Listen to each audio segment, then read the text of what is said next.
Hello, everybody. Welcome out to the Dice Tower. My name is Chris Yi. I'm Wendy Yi. I'm Joey Evans. And I need to clean my glasses. But before that, we're going to review this game here called Tea Garden. Ooh. This is originally from Albi, the publisher there, and it is being brought over to the United States now by Capstone Games. Okay.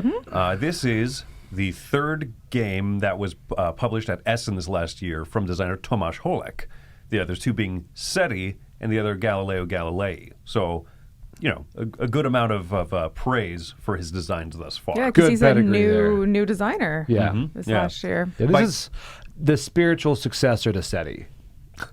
It is not. Same theme, same space, same weight. That is a huge gamut to switch. It really you know what's is, yeah. next? I need to have some tea. Right. Yeah, this is a lot lighter. Yeah. Not that it's light, but it's a lot lighter. Yeah, just by chance they were all published around the same time, but we're going to show you how this one plays, and then we'll go ahead and give you our thoughts. Well, now they have breath on them. Here's Tea Garden set up on the table. This is the central board here where players are going to be building out new pagodas representing tea gardens that will be harvesting tea leaves of various strength between 2 all the way up to 6. This is the card display down here where players will be adding cards to their deck. And this is my own personal player area down here if I were being the red player. All players are going to start with the same deck of cards here with the same composition, shuffle them and deal up 4 cards to themselves. The symbols at the top are going to represent bonus or secondary actions, whereas the number in the top left represents action points or strength at which players can take actions to do the main or the primary actions. So let's talk about those. Tea Garden is played over 5 rounds, and each round consisting of players taking a turn into this action slot over here, finishing all of the primary and the secondary actions, if available. The next players will then go clockwise, and when it comes back, they can take another turn. They can play multiple or individual cards to get more action strength. Now, when they are out of cards, they may choose to pass. They may choose to pass with cards left in hand to hold on to this one for the next round, or once a player has taken up to all of their action slots. You see there are 4 action slots, but this one costs extra tea leaves in order to be able to use it. Once every player has passed, that will be the end of the round, and you'll do the end of round cleanup stuff. So let's talk about what a turn consists of. Each player is going to play out a card, which can give them a discount, or they can give them a bonus action if shown, and they can do the main action at the strength of the cards they played out. So a player could stack a lot of cards all together to take a big action if they wanted, or they can spread it out over multiples. They can do these in either order, so if a player has something like this that allows them to take a cup secondary action and a 4-strength main action, they can do those in either order. You'll also notice that there are various baskets here showing the tea leaves. These are going to be spent as the main resource of the game for different costs. So for example, this card costs 2 level 2 tea leaves. This one costs 3 level 2 tea leaves, and you can always overpay with the higher one. There are also fermented or brown tea leaves that you'll see in certain costs. So let's talk about what are the primary and the secondary actions. For your primary action, you'll count up the action strength on the cards played and choose one of these 5 options. Building a tea garden is going to have a cost shown on your player board, and then you can build a tea garden, or this pagoda, into a region adjacent to where you already have some, or you can overspend 2 more action strength to be able to place it 1 further. When you build a tea garden into a region that you haven't before, you get this bonus over here shown, whether it be an immediate discount or immediate token or immediate tea leaves or something to that effect. The next action is you may buy an action card. The market over here has a few costs, the first of which is the number of action points you have to have spent in order to do that. The second requirement down here is a type of tea pot. So you have to have red, blue, or green, or multiple teapots together, showing somewhere in your display in order to be able to afford this one. Or you can spend one of these wild tokens, or you may spend a mixture of tea leaves to cover that cost. Then you have to spend the actual tea leaves themselves, and this card will be added into your hand available to use this round. The next action is to sell tea leaves to the caravans. These caravans over here represent costs of action points, of action strength, as well as leaves, and you'll get these bonuses based on which one of these 2 do you sell, 1 or 3 leaves. Did you take it at 1 strength or 2 or higher? You can get points, emperor tokens, and other one-time benefits. The next main action is to ferment your existing tea leaves here on your board. Fermenting means to flip over a certain amount. So if I played 4 action points, I could flip over 4 of these tea leaves. Why? These count as regular tea leaves, but they can also be spent on things that require brown as a cost. Also, at the end of the round, fresh tea leaves decrease in strength, whereas fermented tea leaves will increase in strength. The last main action you can do is to harvest from every one of your tea gardens out there. So you'll gain fresh tea at the strength indicated in those regions. So in this case, I would get a 2, and I would get a 4. The number of action points being how many of those you can fire off. Let's talk about the secondary actions now. These are going to be benefits just printed on cards, and if it's the top card that you play, you can also fire off that bonus. You can move along the river track, gaining bonuses along the way, as well as endgame points based on how far you get. The second one is to take these cup tokens. If you are built into a region, you can take these cup tokens and place them in front of you. Once you create a circle, you're able to get one of these bonuses, bonus cup tokens that you can spend for either benefit on the left or on the right. However, you particularly would like to make combinations where the colors match, because at the end of the game, you'll get more points if they match. Then there's also the Tea Studies track, which is this circle over here. Every time you advance on that, you choose one of the 2 benefits in the next quadrant that you move into, take that, and as you move along further, you'll always choose one of the 2 benefits, and you'll get more points for the end of the game. If you make it all the way around, you place another one of your people here, and you'll get 10 points plus whatever value you get to, and you can go around that multiple times. There are a few free actions you can use to boost as well, but that's the majority of what you'll be doing. After all players have passed and are done with the action phase, there's a maintenance phase in which several important steps will take place for upkeep of the game. One of the most important, though, being that fresh tea leaves will lose their value and fermented ones will increase in value. Then every player will harvest 2 tea leaves for each tea garden they have out there at the strength of the spaces shown. So as you build further out, you'll get stronger tea leaves. After that, all players will draw up 4 new cards for the next round. Some actions throughout the game will give you these Emperor tokens, and once you have 2 Emperor tokens and a spare tea leaf of the matching value of the space you want to move into, you may spend these to upgrade yourself on the Emperor's Favor track. And as you do so, you might be able to thin out your deck, trash out cards, get other bonuses, but especially on the 1st, 3rd, and 5th level, you can take one of these Emperor's cards, which are going to either be worth a fixed large amount of victory points or a variable amount of victory points for how many tea gardens you've built out or how many cards show teapots as a bonus on them. You'll notice that these cards are very strong and worth a lot of points. Cards initially that you buy from the lineup are worth, say, only 4 points, but over the course of the game, stronger cards come out that are also worth more victory points. And at the end of the game, after you've taken all of your actions, you will count up your points in the following categories. Action cards have points on them. Any of the Emperor cards you have as well will score. How far you've made it along the river, how many times you've gone around the Tea Studies track, as well as extra steps there. The Emperor track can be worth up to 10 points if you get to the very top of it. And then you will score also for how many complete matching color circles you're able to make out of your tea cups there. And then unused scrolls and Emperor tokens are worth 1 point apiece. Whoever has the most points is the winner of Tea Garden.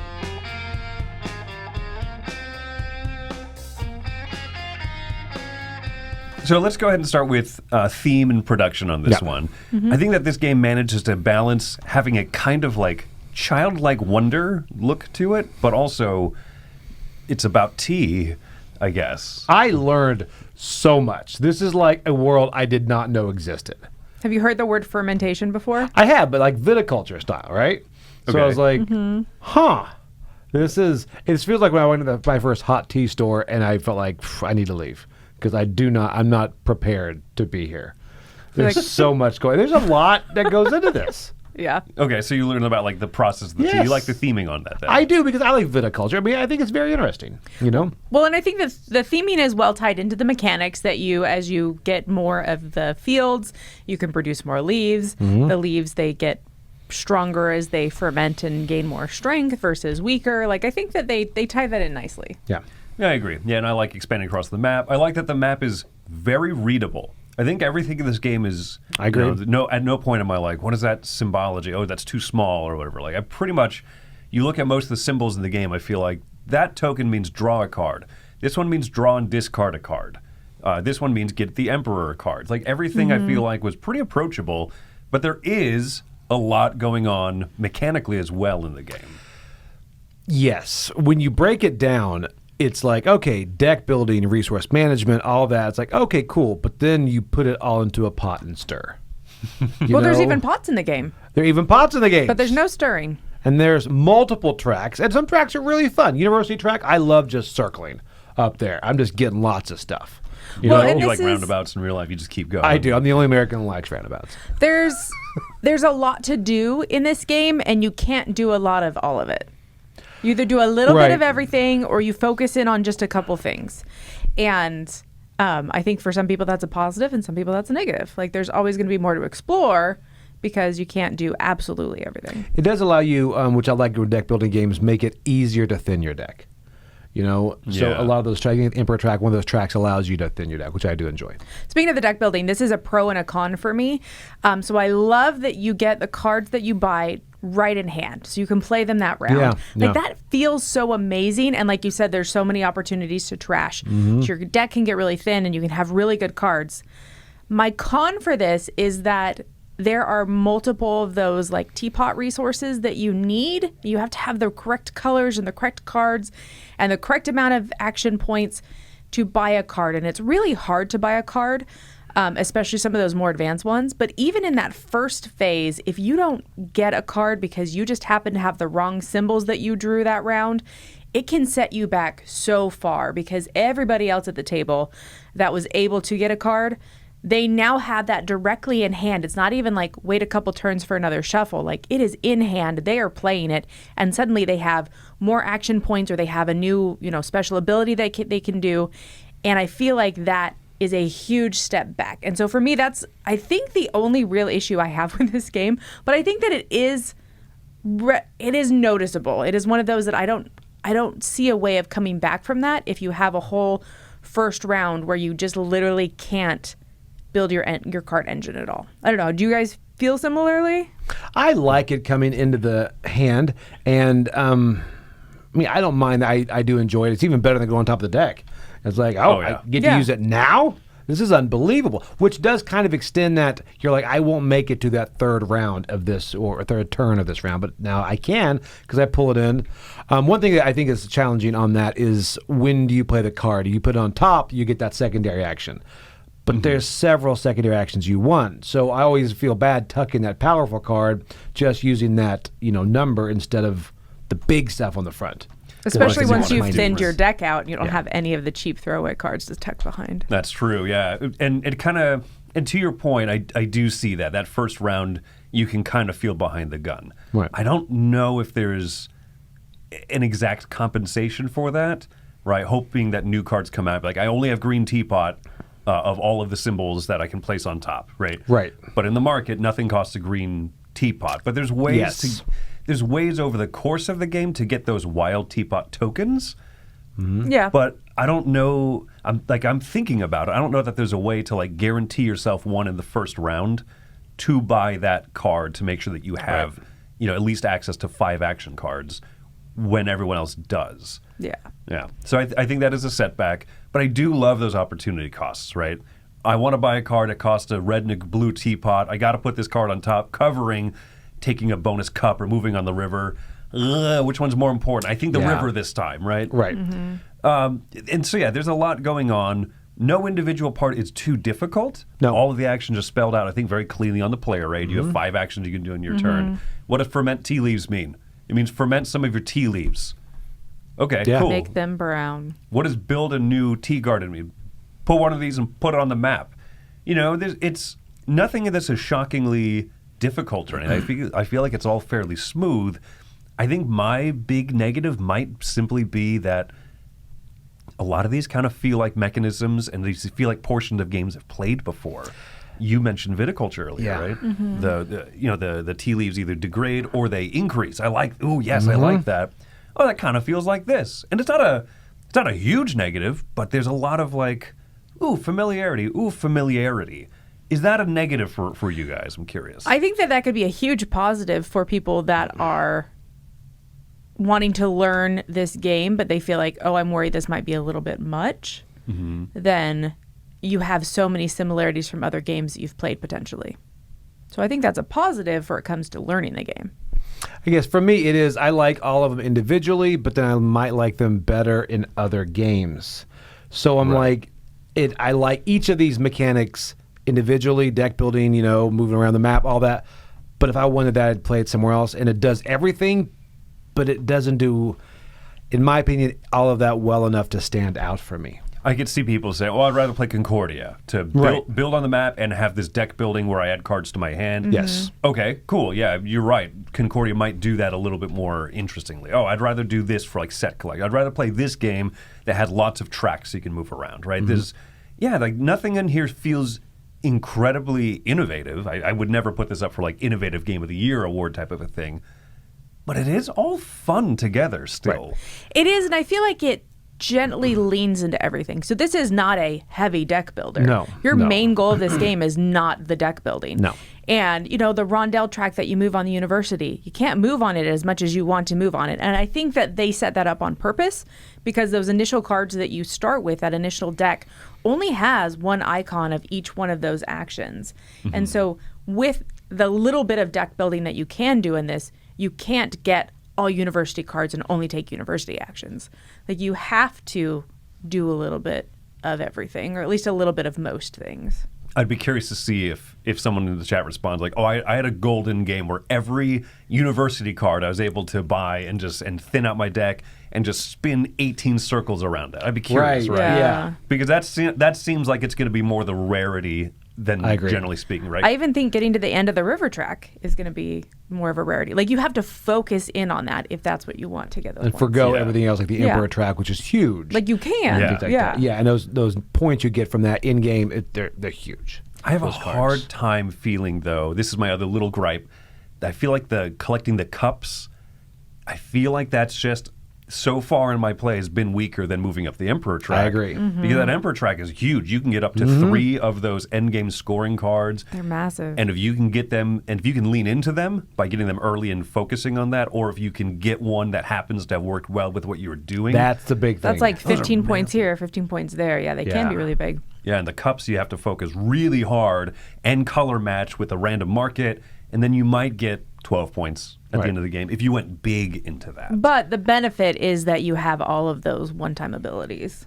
Yes. So, yeah, but I agree that I don't feel like I've seen that played well. So I'm sure there's a way to do it. I just don't know how to do that. And maybe it's just the trickier one to do well, and some people are going to like that challenge. I'm going to go big cups this time, the Gaiwan cups, right? Right. Whereas the river, the bonuses you get are pre-printed. You know what you're getting. The Emperor track, those cards are amazing. Yep.